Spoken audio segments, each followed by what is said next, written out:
And again, here we go with the anti-siphon device. If you don't have one on your home, it's a good idea to get one if you want to protect your neighborhood. If your neighbors don't have one, you might want to mention it to them.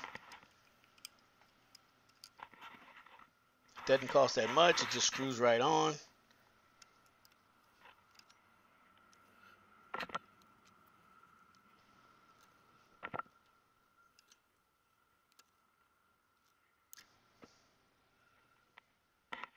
And again, you see me break the screw off, so now it's stuck on there, and they can't just come and unscrew that without changing out the valve itself.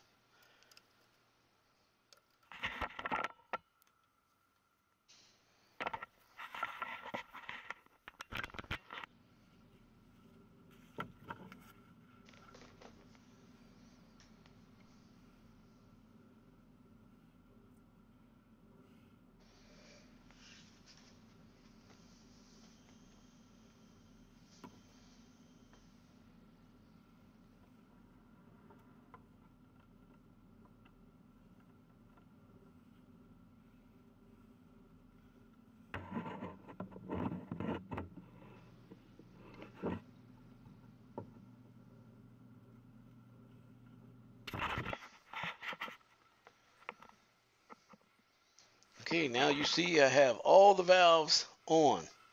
All on the hot side and all on the cold side on. The blue right there in the middle coming up, that's the main coming into the cold manifold. I'm sorry, the one from the side, the left side coming in, that's the main. The one going to the bottom is the one going to the hot water heater.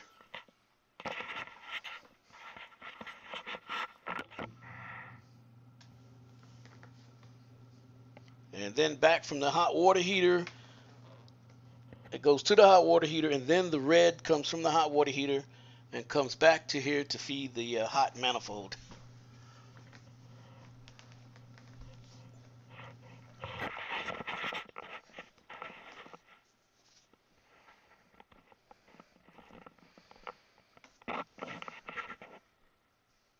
Okay.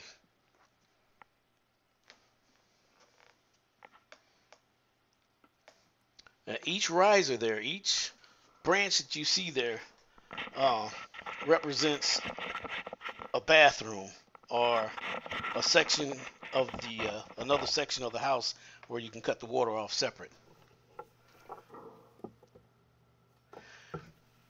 And I'm just taking some insulation tape right here so that I can kind of isolate the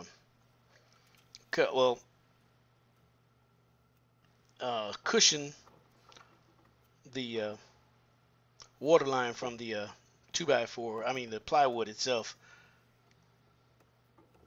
so that it doesn't rub up against it and wear on the pipe itself.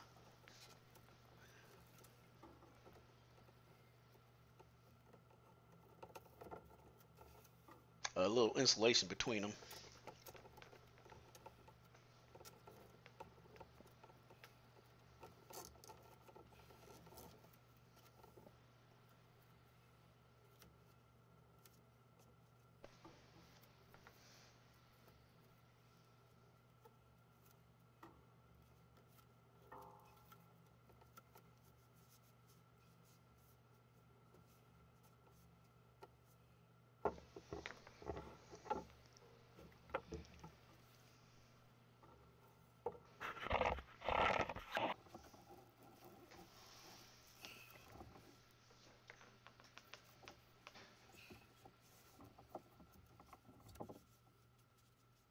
And on this side, I'm just putting some more of that insulation tape over here to put an insulator between the pipes and the wood, again, so it doesn't rub against each other.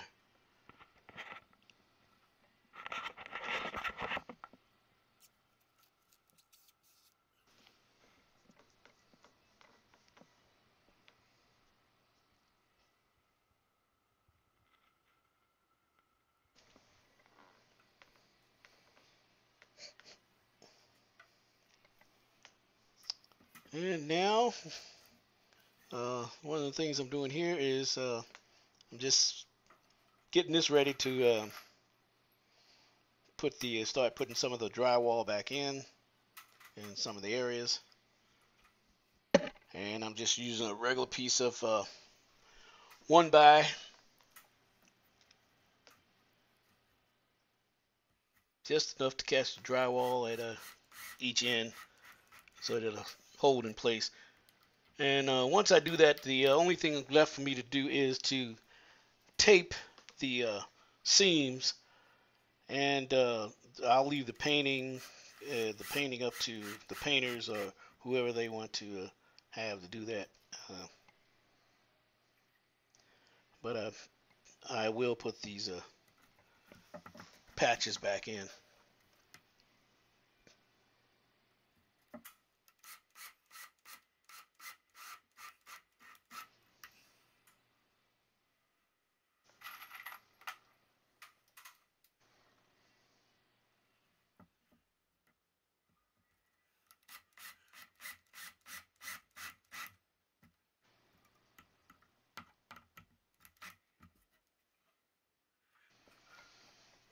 And when I screw the drywall screws in, I usually try to screw them in far enough to go below the go beyond the surface,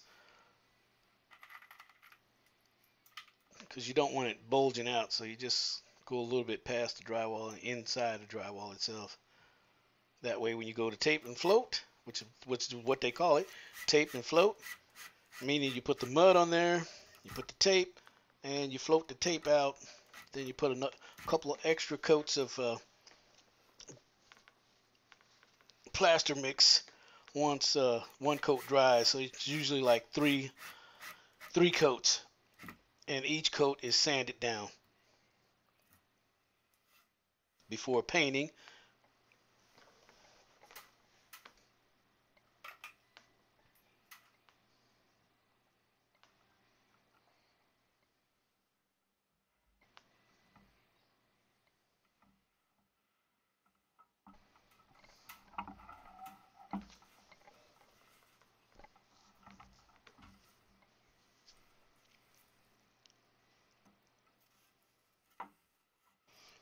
And these 1x pieces, I just made them out of some plywood, just some 3/4 inch plywood I had laying around. The other ones, the other braces that you see me make up earlier, I end up not using them. Didn't have to. Came up with another way. As I said, jobs like this, you become very creative once you start working on them. You start seeing other ways of doing things, and if it's a better route, you go that route. That's all.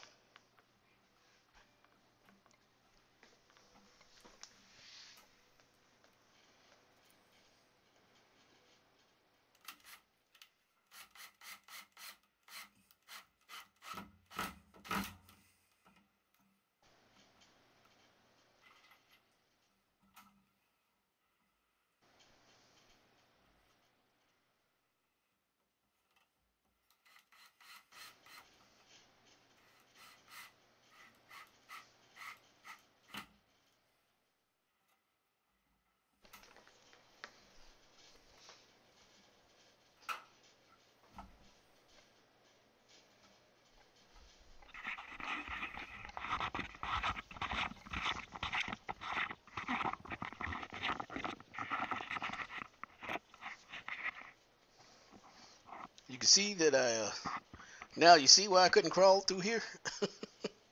This is exactly why I couldn't crawl through. I couldn't fit through there. And this is above the laundry room, just enough to get my camera in there. Actually, my head's not in there. I just stuck the camera up there.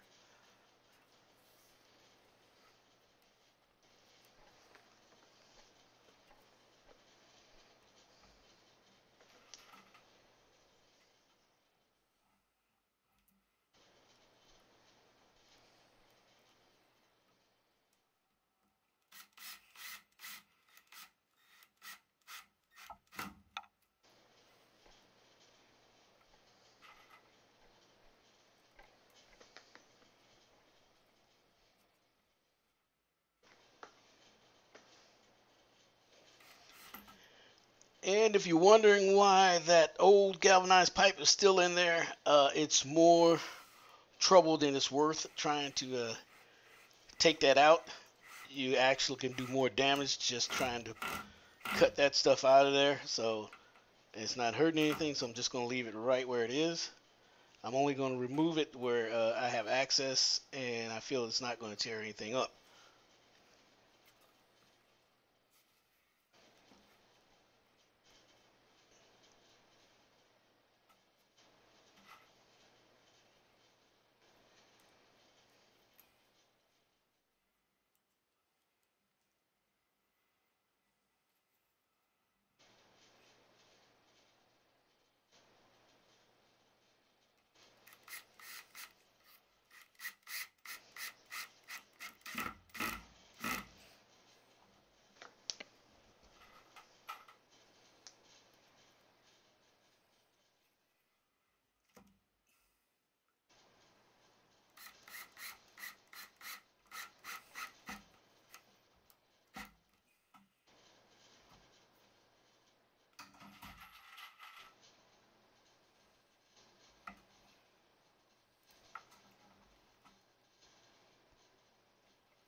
And you see I was able to use that piece over the piece that I took out the first time. I just flipped it to the other side where the pipes could come out on the other side instead of where the old ice maker box was. And I'm only taking this loose because I forgot to put the cover on there. So now we're going to put the cover on here.